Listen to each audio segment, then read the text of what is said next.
Welcome back to the New York City Multifamily Podcast. I'm Seth. With me today is my partner, Shaun Riney, and our guest of honor is Leo Jacobs of Leo Jacobs PC, the restructuring authority and business litigation expert nationally. Leo, what's up, man? Welcome to the show. The heavyweight of heavyweights in the ring. Let's go. I appreciate Excited to learn something today about a part of the world that I don't really understand all that well. Leo, you've been at the center of a lot of different high-profile disputes. We're recording on the eve of, a big bankruptcy auction, the first of probably many in the rent-regulated space, 5,500 units, the Pinnacle portfolio. I wanted to just kind of start there because you are an expert in bankruptcy, and you mentioned before the show you wrote a white paper about how this went down. Can you explain what the white paper says? And welcome to the show, by the way. I appreciate you, boys. Thank you very much for the opportunity to be here. I love the energy. I love the vibe. I love what you guys are doing. And multifamily is basically having a reckoning right now, and it's going to be a reckoning throughout the year. And it's important to talk about the restructuring tools that are available to multifamily, experts. But those experts for about 20 or 30 years have gone down the path of where they are now, which I would say is almost at the bottom. And I think we're probably going to be at the bottom in another quarter or so.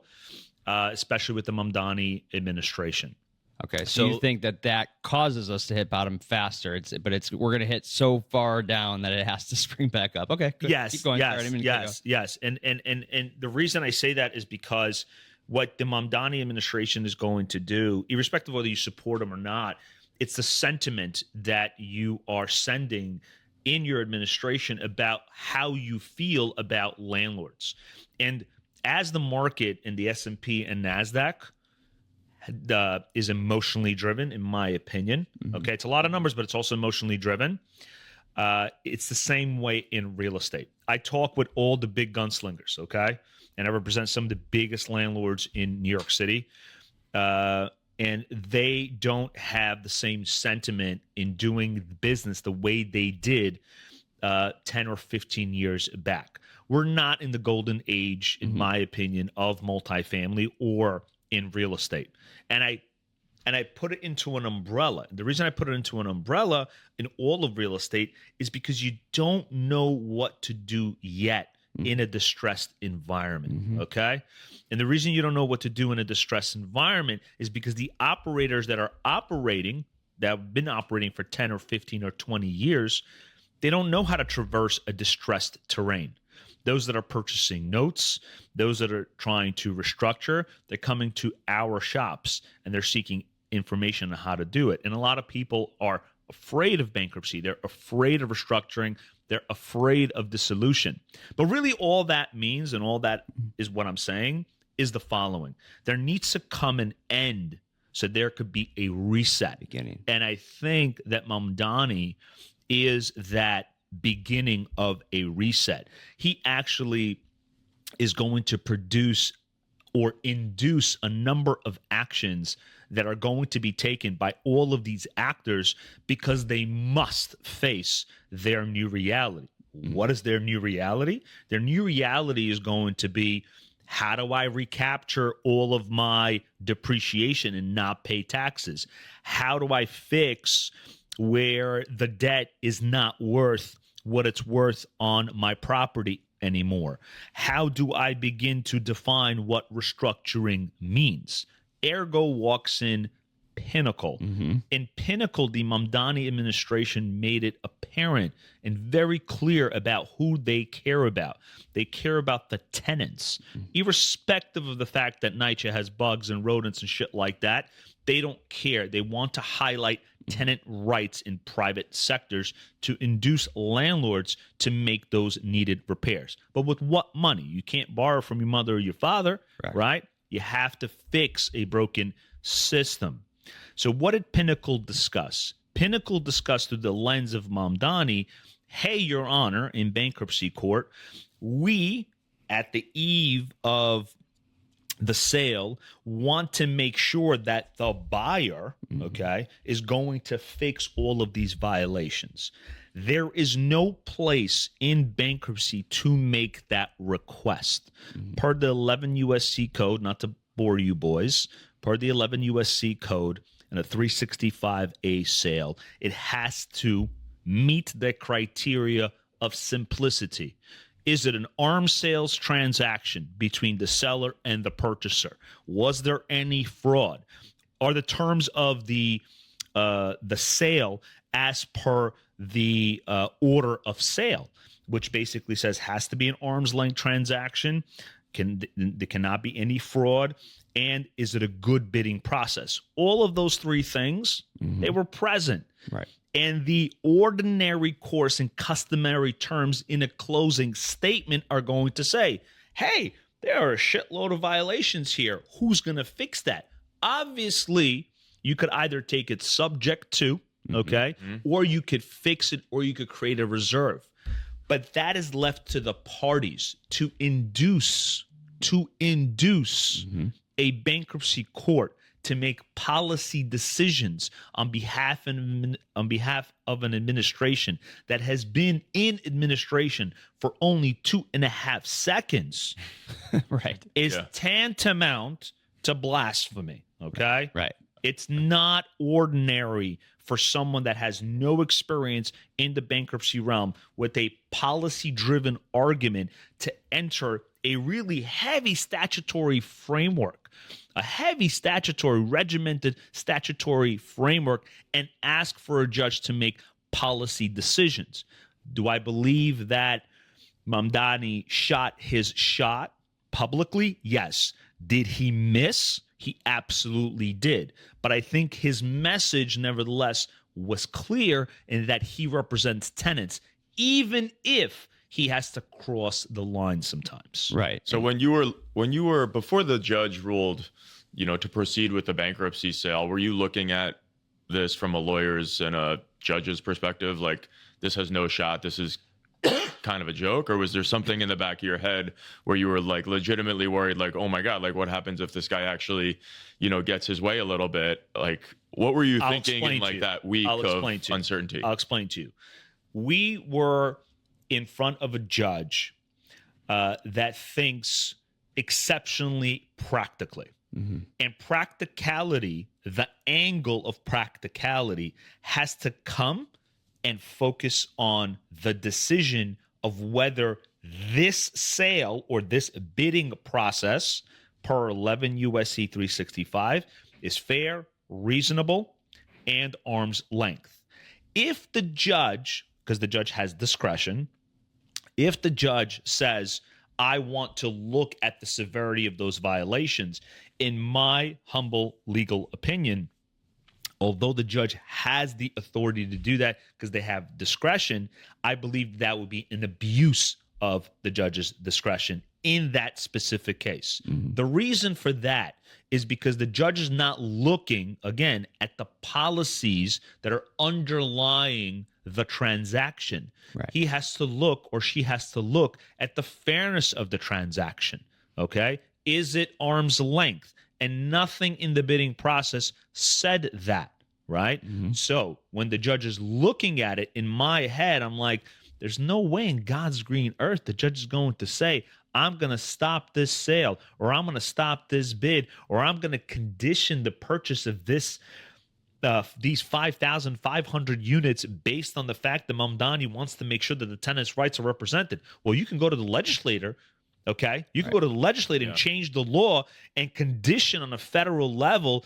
Remember, it's a federal statute. It's not a state statute, boys. It's a federal statute. So you got to go into the federal legislature and change the law in the bankruptcy code to say anything that is sold, you must cure those violations. That's a very far cry and a far stretch. Right. It's never likely going to occur. So what did the court feel before they decided? By the way, they decided, by the way. Yeah, they've approved it. Yeah. And we knew that. 99% chance we knew. Can the judge have a bad day and say no? Yes. Did that happen here today?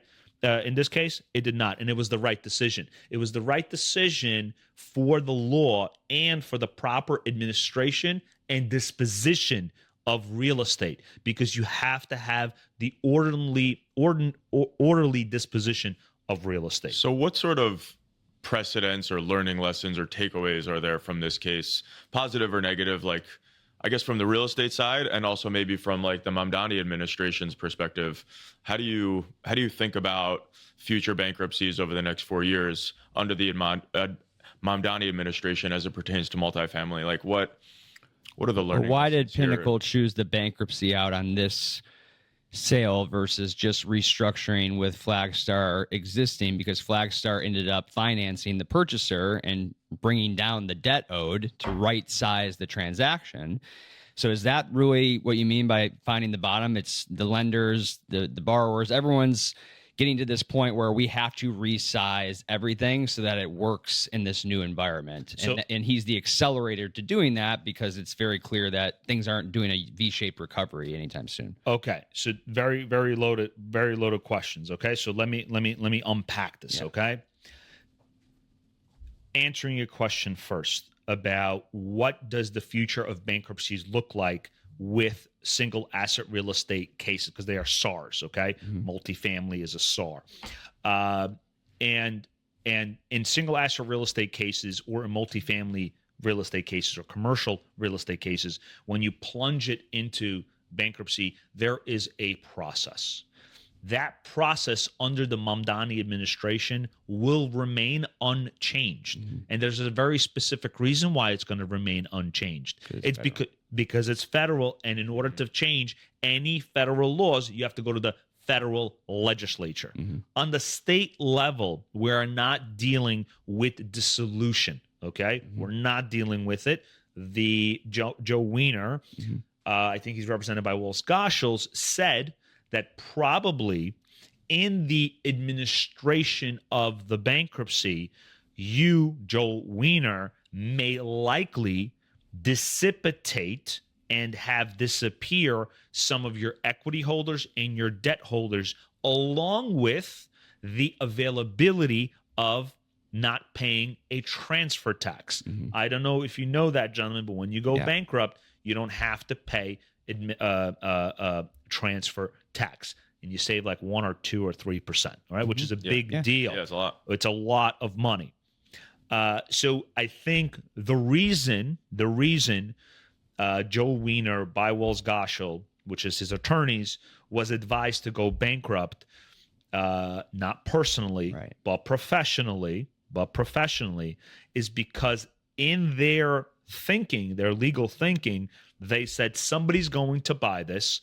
Flagstar is going to right-size this transaction, and as a consequence of right-sizing this transaction, in that, because they are our greatest debtor, greatest creditor, forgive me, they will thereafter reduce anyone else that we may owe, because they are the largest creditor in the tail of all other creditors and all other equity security holders, because as we said, those properties are likely not worth the debt that is on them. So they probably made an agreement between Flagstar and between Joe Weiner to say, listen, we're going to right size this transaction. We want it to be clean. We'll give you the benefit of bankruptcy. We'll give you the benefit of the transaction, meaning saving on the stamp tax. Mm-hmm. And that is likely more of what we are going to see in the multifamily sector and in the commercial real estate sector. Why? Because irrespective of Mamdani being there or not, is because bankruptcy is an excellent way to traverse the distressed terrain. There are benefits, real benefits of a bankruptcy. Bankruptcy faithfully administers all of the debt holders, all of the equity holders, where they have to all come, given a soup kitchen ticket, and say, you owe me some money. To then you say, I can't pay you all of this money. All right. And the reason I can't pay you all of this money is because the asset itself is not worth what it is worth. And that's great, because you're no longer fighting about the merits in a state courtroom about whether I was served properly, what do I owe you, when do I owe you it, what are my defenses. That saves in legal fees. That saves in time, although time can be valuable in certain instances and private actors, but we're specifically talking about Pinnacle. And there's a quick administration of all of the debt and all of the equity. What I believe, and I'll answer your question, what I believe in 4 years, in these coming 4 years, what it's going to look like, what bankruptcy is going to look like, Mamdani has nothing to do with the faithful administration, either on the state level or the federal level, about how these properties get dispossessed, how these properties transfer title. The only hitch that the city has is their enforcement of the Housing Preservation Department's authority to enforce these violations. And I have something to say about that as well. If the HPD, the Housing Preservation Department, really believed in the fact that those violations need to be resolved, they would have began those enforcement violations a very long time ago. But there are remedial and protective measures for the benefit of landlords, even if the Housing Preservation Department comes and enforces. Why? Because you cannot pillage the individual that houses all these multifamily units. Because ultimately, before you hit somebody over the head, you got to ask him, can you do me a favor? Can you fix the violations, please? Right. Let's enter into a consent order where you will fix these violations. To bombastically and publicly, in my opinion, ridicule a landlord, irrespective of whether you agree or you're on the side of a landlord or not. I haven't made my position clear of who I support and who I do not. I'm saying irrespective, objectively speaking, a landlord is an individual that houses tenants. Mm-hmm. And those tenants have to work together with the landlord. And if the landlord is a bad actor, there are enforcement procedures. And you have to stick those enforcement procedures. You do not go to the federal sidelines, which I consider this a complete sideline, and start voicing your opinion about the policies that you stand by. Everybody knows what Mamdani stands by. There is no question about what Mamdani stands by. He doesn't need to gloat about it and talk about it in such a way, especially if he has no fucking experience. Right? Yeah. Just for the audience outside New York that has just been reading the headlines about like all the violations on these apartments, just so everyone knows, there was about one violation per unit on these, which by all standards is actually quite clean. Yeah. We are, constantly trying to sell buildings with way more violations on a per unit basis than that. So just some relative perspective on that. It wasn't necessarily an accurate reflection that these buildings are like Correct. In complete like disrepair and like are littered with. Yeah, they were actually some of the good stuff. Yeah, like there's actually like pretty normal and like, boring in a sense. Like this was just one the only per truly distressed aspect of the portfolio was the debt. It was just really too much the debt. Condition of the buildings. It was, and apparently, the market price is an 8% cap rate with Flagstar staying in and financing. I think 75% of the purchase at 5.25% interest rate, 2 years IO.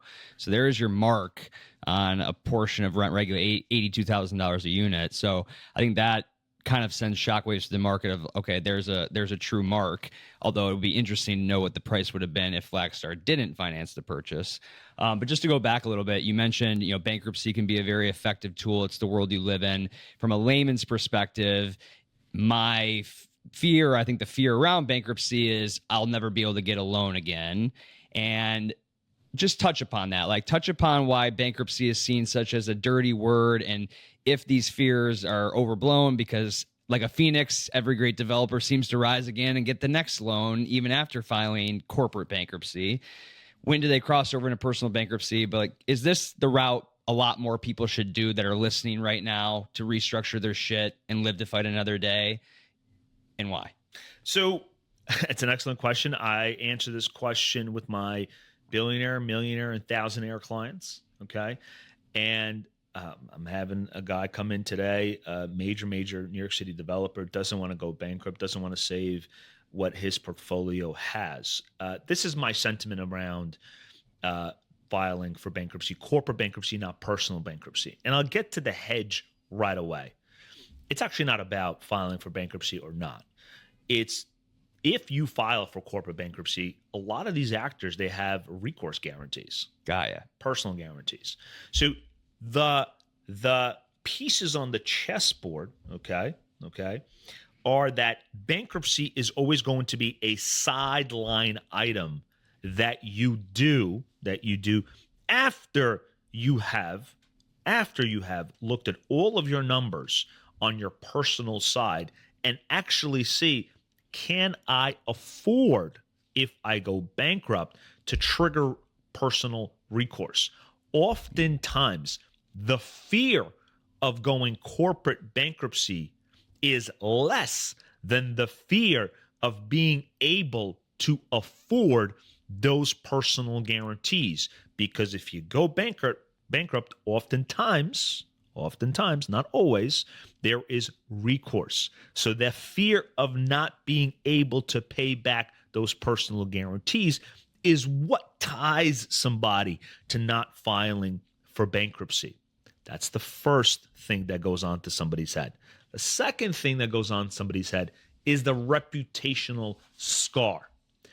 If you went bankrupt corporately or personally in the roaring, what was a good time in multifamily? 2012? 2007, 2008? That says more about you than when you're going corporately bankrupt in a down market. Right. The very advent of why bankruptcy exists is not to embarrass an actor. It is to faithfully administer the actor's debt and equity, because bankruptcy understands that it's not you who is a bad actor, it's the market, it's the consumer sentiment.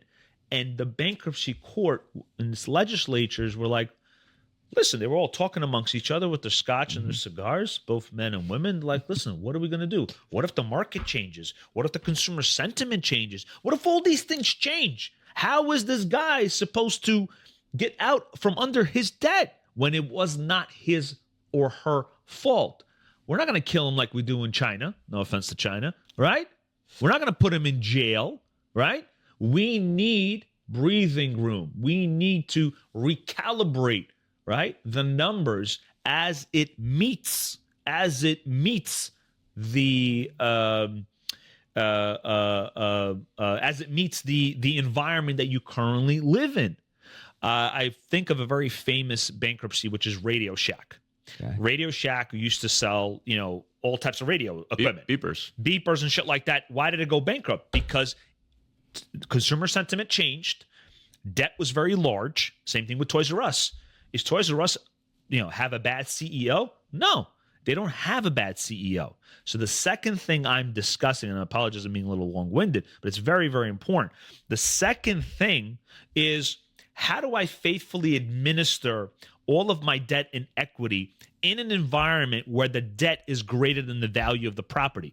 You would either do one of two things: bankruptcy chapter 11, which is the reorganization of your debt and equity, and something that oftentimes people do not know a lot about, which is dissolution. When you dissolve a company under the state statutory period, okay? What is that? That is a state law that basically says, I am going to close down, dispossess of this asset, pay all of my creditors, and leave.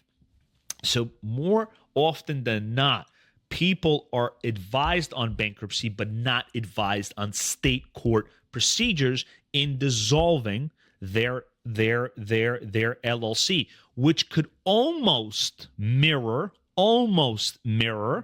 the bankruptcy provisions that help you, the automatic stay, a scheme of priority, who gets paid first, who gets paid last. So the second thing, which is the fear and the reputational harm, that could disappear when you're looking at a state court dissolution. Call it a dissolution. You call it a dissolution versus a bankruptcy. And number three, which is the last thing, is you learn, and this is more of a personal thing, as an operator, which are billionaires and millionaires, they're all in trouble, right? We know about Charles Cohen. We even know about Trump when he had the $587 million judgment, right? They go through a renaissance personally, okay? Because when I speak with my clients, they're going through a lot of pain, the pain of change, the pain of realization, the pain of acclimation, the pain of understanding that they must let go of something to regain something greater. So there's a huge psychological component. For those that do know or do not know, I have a cognitive psychology background. I used to study heroin and cocaine addiction. That makes in sense. parrots. Okay. Yeah. Oh, wow. So, okay, in our world, we have person owns a building and one building, one LLC, over leveraged. What's the benefit of filing for bankruptcy versus just letting the bank foreclose and walk away, right? These are non-recourse loans filed under an LLC. If I had to choose between just letting the bank run a foreclosure auction, either selling the note or losing the building to foreclosure versus filing for bankruptcy, why would I do one versus the other? Excellent question. Bankruptcy is, again, something you must consider after you work out all of the numbers. It is oftentimes, the last thing you want to do. And really, what you are looking at when you have non-recourse is you're looking at the asset itself. And what you're looking at is, can I control the process to time the market where the market rebounds? Yeah. So when you're hiring an attorney such as myself or my group, you're looking at specifically how much time can Leo and his firm provide, okay? How much of that time? Can it be 2 quarters? Can it be 3 quarters? Can it be a year? Obviously, everything depends. But typical timeline is between 6 to about a year, year and a half, depending on what your situation is, whether it's a commercial asset, whether it's a predominantly a residential asset, whether it's together, a little bit of residential, a little bit of commercial, what your lender looks like. What basically is it a maverick, which is sorry for Maverick, then very, very aggressive, right? Very aggressive, or is it a Rialto, which sometimes does borderline on some really shady shit that they do, okay? And with the retroactive defaults and stuff like that. Footfall. Or do you have a Flagstar, or do you have a good servicer, right? That all depends.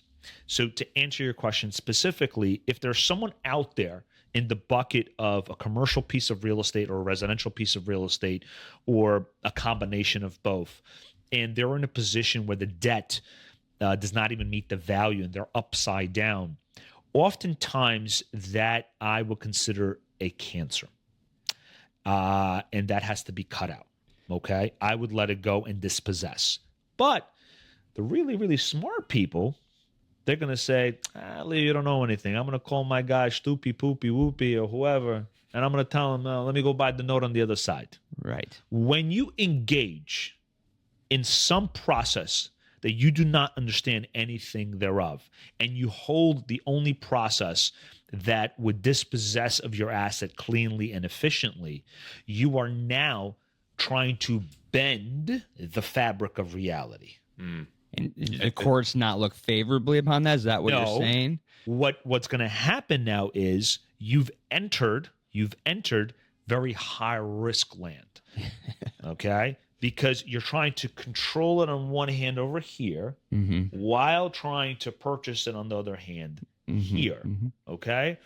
That's a risky game that you're playing. Do we see that? 100%. And so what I think, this is very fascinating. So just set the table stakes again. If I'm, I own 10 buildings, there's 1 or 2 that are in foreclosure, I should probably just take my lumps, even if there's a deficiency judgment, and sell those 2 cancers, pay off the bank that I need to, right size the other 8, not try to fight it off and play the whole foreclosure game. I'm going to keep the rents. I'm going to try to buy my note back. Because you could probably do that, or your alternative would be to file corporate bankruptcy on just those 2 properties that are problematic, but then that can trigger recourse and they can go after your personal book. So it's either you got to be really upside down, or if you're not completely upside down, you have 1 or 2 lanes, two forks in the road. Either cut the cancer out or play the high stakes game of going all the way into the I'm playing both hands game. So what he just said, okay, is the definition of chaos. Allow me to define it, because that's where I live. Okay. Yeah.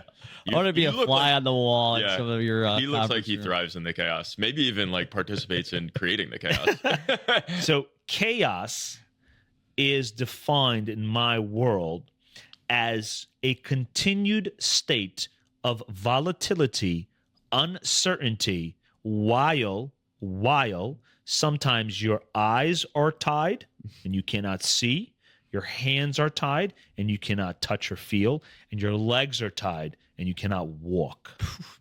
So chaos is defined as a continued volatile state. The volatility comes from both external factors, interest rates, Mamdani, values trickling down, and internal ego, the ability to not be able to dispossess cleanly inside. I need to let this go. And third, you are the most smartest person in the room. You are not the most smartest person in the room. And the ability to accept. And I think chaos is an excellent thing, because chaos runs at probably, what's the highest rate of interest you could charge? 24%? Yeah. Probably runs at 1,000% interest on a daily basis. It's wretched. It's definitively debilitating, because the lender, right, has you over a barrel, and you need to come up with something quick, fast, right, and determinative to push leverage out. Why do people hire someone such as myself? There's only one real reason that they hire myself and the firm. It's to buy leverage. And when that leverage doesn't work, we're seen as losers. But when it works, we're seen as winners. And everything in between winning and losing is a discussion. It's a discussion of what the client can achieve under the constraints, right, that he has placed himself at. So how do you buy? What does that mean, buying leverage? Like, what if I hire you to help me out in a situation with a lender, and I say, I'm paying for leverage, I'm buying Leo's leverage. Exactly. What does that mean? Like, what would be the first thing you would do? Let's pretend that I own an apartment building and I'm having trouble making the mortgage payments, and I hire you to guide me through the process of like what I should do. What would be the first one or two things that you would do? So 3 first things. Number one, you have to look at the person. Who are you dealing with? What avatar are you dealing with? Are you dealing with someone that has a huge ego and thinks he's the king of... So you just size everyone up like immediately, and you just kind of put that... You have to. Yeah, you put them in like are you a bulldog? Are you a wimp? Are you, like, course. Yeah, okay. Who's the fighter? Okay. You are. Exactly. Right. Okay. If you're plugging your hand into my brain and my heart, and you're going to tell me how to move, I got to make sure I know how to move under your temperament. Okay. So it's not one size fits all. Okay. So you No, it's not. Okay. So it's very particular, right? You speak with the client first, and you're like, okay, what are you all about? What do you want to achieve? Well, I want to do this, and I want to do that, and I want to do this, and I want to do that.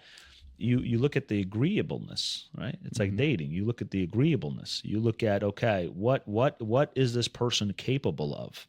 How does this person understand his fabric of reality, right? Are they too far off into the fields, right? And will you do certain things that can change that?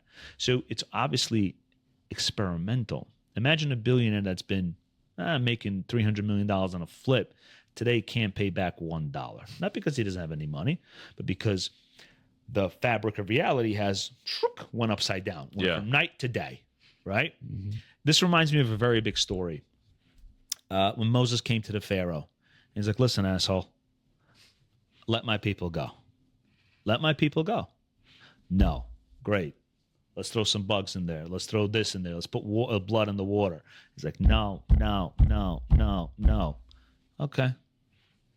Look, let my people go. Or I'm going to kill your firstborn. And he's like, fuck you. Fuck me? Okay. And then the firstborn goes. What happens when the firstborn dies? The person that is on the other side is defeated. Okay? And sometimes a lender needs to defeat a borrower for the borrower to do something, but sometimes the borrower needs to defeat the lender for the lender to do something. And everything in between is a discussion. So the second thing I would do after I size up the person, I size up the asset. I look at the asset and I say, this is what it's really worth. I'll call Marcus Millichap and I'll say, guys, what is this worth? And they'll tell me the truth. They'll say, this is not really worth what it's worth. What's a fire sale number? This is the fire sale number. What's this one? What's this number if you do IAIs or MCIs? This number. How long is that tease time? 6 months. So I'm known as the Winston Churchill of real estate. There's a reason for that, right? Because it's tough. It's tough to deal in the chaos. So Winston Churchill was known to stand, right? To stand on ceremony, irrespective of whether he had a good case or a bad case. He was outnumbered with Hitler by 40x. And what did he do every day he came out? He's like, we're winners, we're golden, we're great. Because sometimes that service of hope is the greatest asset that you have. Why? Because it keeps your client in the game. Right. Because hope is something else that I sell, right? It's the audacity of hope that something will change in the middle of this misery, that something will fix itself, or divine intervention. As one of my billionaire clients likes to say, God gives and God takes, And number three, after I've sized up the asset and I've sized up the individual, then we put our gloves on, we get a retainer, and we begin to operate, because it is an operation. It is not a disposition of real estate without the chaos. Imagine trying to comb your hair in a fucking 7th degree hurricane. Right. You got to have a pretty strong comb, pal. Yeah. Right? Yeah. So that's how we traverse that terrain. And sometimes we're talking about debt. There's a whole side of equity here. Right. Equity are your equity partners, the LPs. All right. The bus driver that you took $250,000 from, or Fortis that you took $250 million from, right? They're not going to know, like, hey, listen, pal, I haven't got my distributions in like a year and a half. Where are we at? Oh, well, you know what? I made a deal with the lender, and we're going to dispossess the asset. You're wiped out. I'm wiped out. Here you go, sir. Here's a lawsuit. So you have to traverse the terrain with your equity holders. Business litigation is the other side of the chaos. The first chaos is dealing with the debt. They don't care about your reputation. They're going to do what they need to do for their investors. But the guy that you took money from, he's going to start coming to the community and your synagogue and your priest and everybody and saying, you clipped him. You clipped him for $250,000. You clipped him for $2.5 million. And now you can't even go to synagogue. You can't even go to a rabbi and talk to him because they have a way of feeling about you, right? Not to bring religiosity in there. Yeah. But reputation kills. So you have to guard that reputation. All of these things you got to measure while there's a hurricane in front of you. Are you seeing just high level the banks being more open compared to a year ago to modifying loans? And do you need to default to get their attention, or can you go to them with a anticipated scenario 6 months from now and work something out if they're clear on valuation? Excellent question. It depends on the lender's temperament. It's like personality. You ever date a girl? Yeah. You're like, okay, if I get her Chanel bag today, is she going to expect one next week, right? How generous are you going to be, right? So you need someone like a counselor who understands the temperament of the people that we're working with. Have we worked against Maverick? You bet your ass we have. Flagstar, Rialto, all the major receivers, all the major lenders, because their temperament is much different. They take the tact that we are equals, that you took a risk and it didn't pan out. So now I'm taking a risk and it may pan out for me. And you have to have the right counselor that doesn't know the law only. It's easy to know the law. How many people in Marcus Millichap know the market inside and out? A lot of people. Yeah. What's the difference? The difference is in the way you synthesize and approach someone. You can be three things in life. You can be a slave to your terms. You could be a tyrant and get your way, or you could negotiate. What do you prefer? Negotiation with a little bit of tyranny sometimes, because that is necessary, or a little bit of slavery sometimes because it's necessary. But at all times and all ways, you negotiate. You negotiate the temperament of the lender. You negotiate your possibilities. You negotiate the lender's agreeableness to what they will agree to or they will not agree to. The greatest form of confidence, and I speak very confidently, the greatest form of confidence is the ability to let go of your assets when you need to let go of your assets, instead of listening to your ego and saying, I think I'll keep it for a while. I think I can buy that note. I think I can turn this around. That happens probably 10% of the time. 90% of the other time, it doesn't happen. And sometimes clients listen and sometimes clients don't listen. Okay? I'm not saying we win all the time, and I'm not saying we lose all the time. What I'm saying is we understand how to diagnose and narrow your liabilities to the best of our abilities, Right. so that you will be put in the best circumstance possible, which may mean that you had a cancer that was 40 meters long. Now it's 1 meter long. You still got cancer, but it's a lot less. It's moving from -1 to 0, not from 0 to 1. Right, just to get back to 0. So it seems like there's a lot of business in New York City. You said that you're expanding to 16 other states, or you're in 16 other states.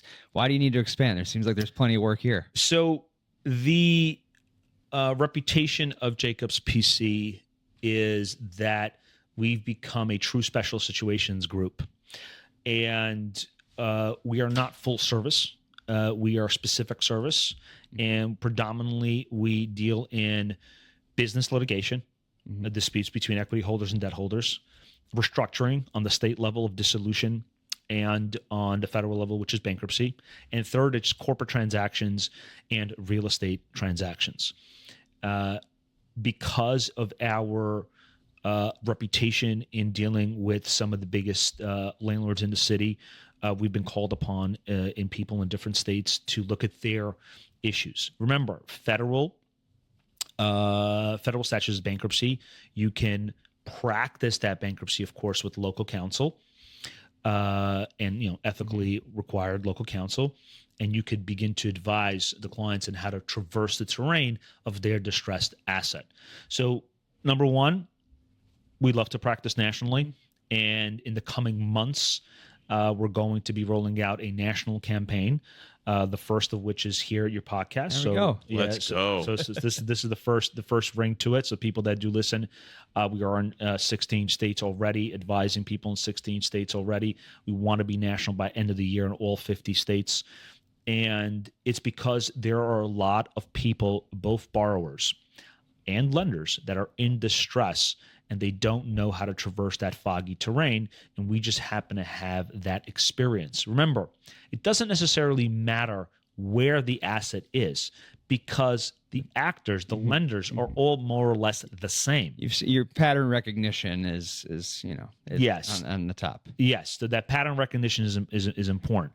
Can I give you a quick story Sure. Yeah. about? So I was called out to Florida for a very prominent family.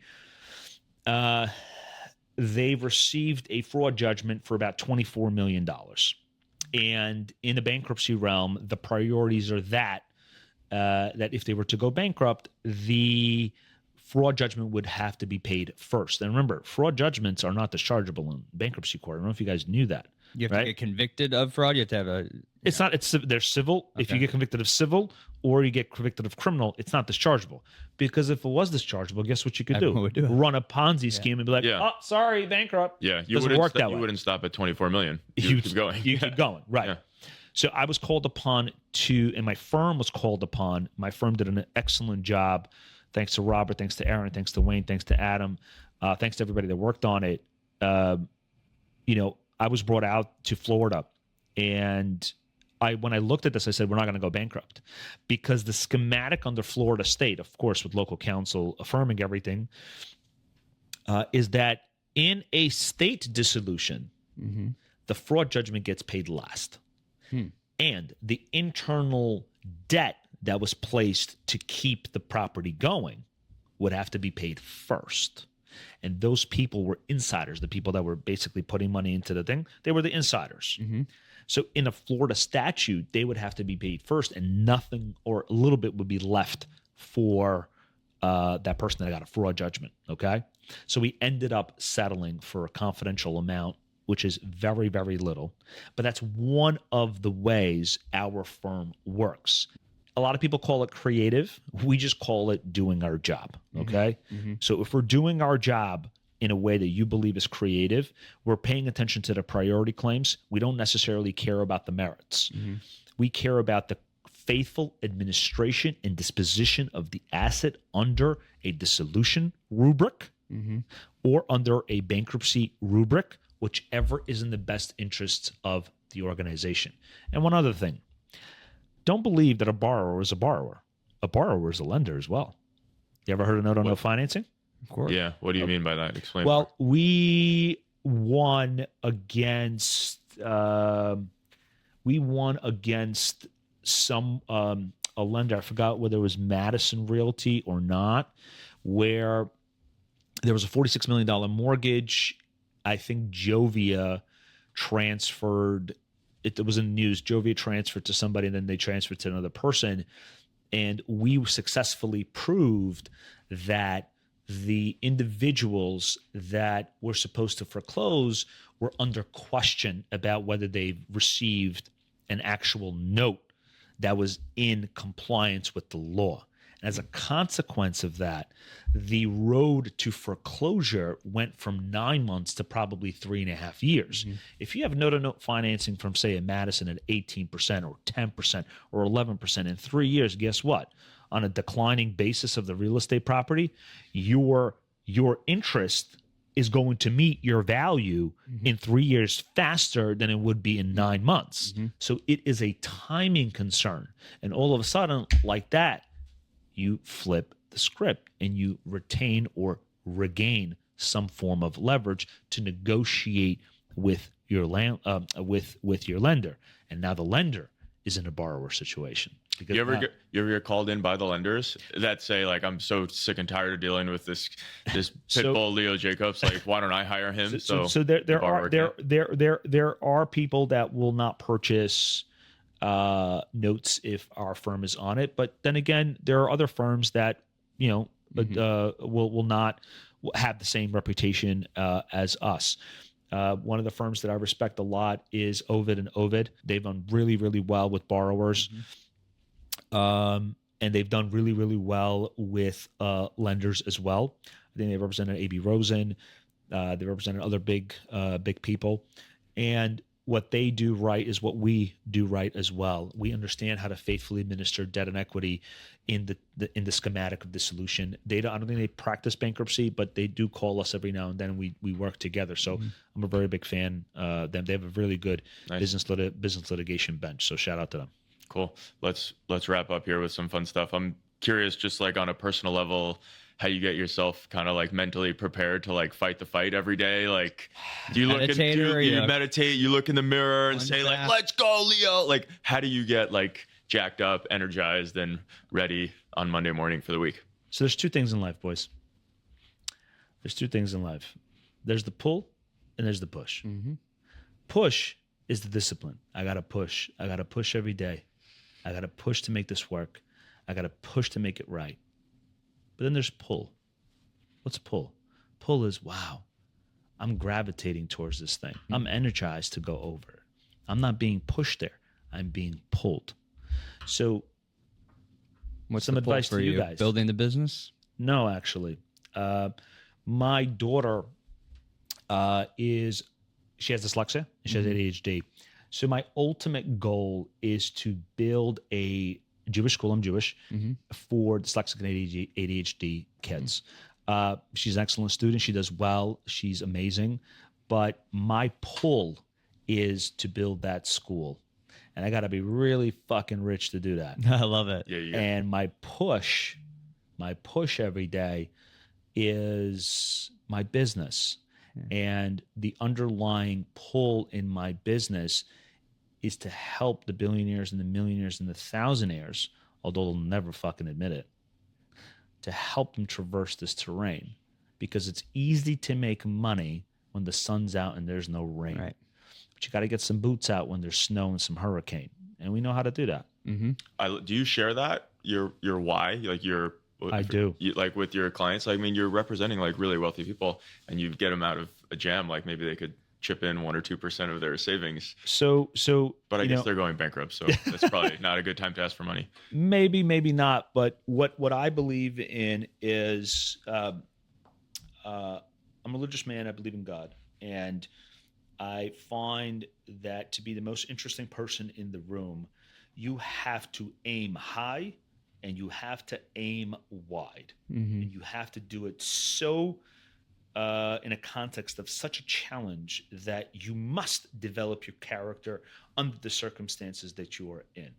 And if you develop your character under the circumstances that which you are in, and you find in that chaos who you are, and you like who you are, I think you've lived out your purpose, because you now see what you were made out of. So the greatest fear for me is not challenging myself enough. Aiming too low, yeah. Challenging myself enough to really find out what I am made of, or what my firm is made of. And that is our ethos. Our ethos is we work to work on ourselves, and we empower ourselves by empowering others. That is the most important thing that we can do as people. I know you've asked me like a softball. Do you side hustle as a rabbi? I feel like I do not. This is you asked this is me, deep. You asked me the question. I'm giving you the answer. I did. Is most of this like aura and philosophy and push and pull, yin and yang? Is this a religious upbringing? Is this, do you read? Do you listen? Is this podcasting? Where does this come from? Where does your, the ethos of your personality and your spirit come from? So if, number one, it comes from Hashem, that's God, but that's the external, the divine intervention kind of schedule. But you find out more when you challenge yourself, because it necessitates that you take a look at what you are made out of. The greatest form of purpose is the realization of self. I think Jung said that. And that is most important to me, because external validation is important for business and legacy. We die twice, by the way. We die once when we die. And there's one time I never want to die, is when my name is mentioned for the last time on earth. I never want to die the second. Yeah, okay. I have chills. Do you have goosebumps, Shaun? I only want to die once. I only want to die once. Okay. So you have to get that realization of self and do the most challenging thing. And it came from doing the most challenging things.